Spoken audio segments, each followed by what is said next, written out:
อันนี้เป็นเครื่องใส่ก้นตีก้นได้ยินค่ะนะเป็นใส่พวกก้นหูหนวกโอ้เดินมาค่ะ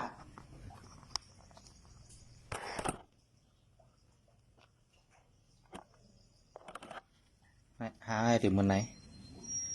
อันนี้เครื่องนี้เรียกไว้ค่ะนะกุ้ยน่ะกาปิดใจกาขันก็12,000ไปพวกตัวเงินมาก็ประมาณที่มัก5-6แสนเนี่ยเรียกกันเนี่ยอันนี้สั่งมาดังเนียดค่ะแต่อันนี้ซื้อมาปันใส่ปันหูคนเฒ่าคนทำพลยินดีนี่เลยตีเต้งกาขันก็ตีมีหลายหลายมิ้วก็อัน400-500พันปลาย2-3 พันก็มีก็น่าจะนำพอใส่หึงกันมันดีเพราะมันเป็นน็อตเล็กอันนี้มันไม่ใช่น็อตเล็กขามันมีน็อตเล็กขานะเพราะมีน็อตเล็กในมันบ่ใส่กับหึงตีเฮ็ดให้เกี่ยวหูเฮาในมันติดแตกแล้วก็ตีเฮ็ดให้หูเฮาติดเจอเมียงเจออย่างมากเลยแทงมันเด็กก็เฮ็ดให้ออกเฮามันดีนี่ว่าบ่ใจน็อตเล็กเนี่ยก็ทางได้ชื่ออันที่กามันเหมือนปลายเพราะว่าในมันจะว่าเฮ็ดในเมืองไทยหั่นนะในเฮ็ดเมืองนอกมากฮะใบแก้มมือใบคู่มือมันก็เป็นดิกอิงเกลียดละล้านมีไทยอีกท่านเนี่ย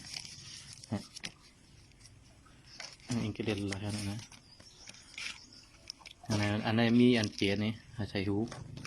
มีอันปัดอันอย่างมันนี่อะไรทำความสะอาดอันนี้อะไรมดใส่นะอันนี้เปิดในมีใบทอกขามครับประกันนะครับประกันในแต่1 ปีครับ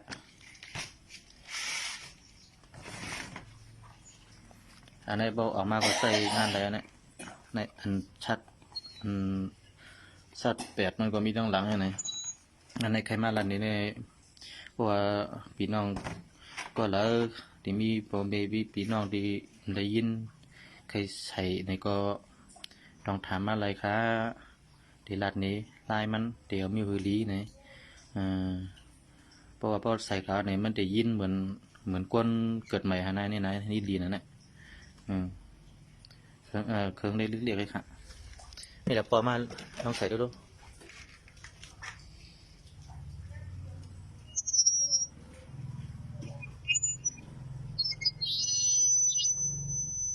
ต้องยินดีกับน่ะ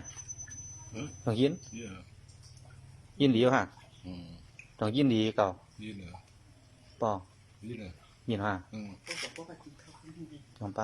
าไปกินข้าวของป้าไปกินข้าว กินแล้วอ่ะ ยินดีเอาลูกกับน่ะ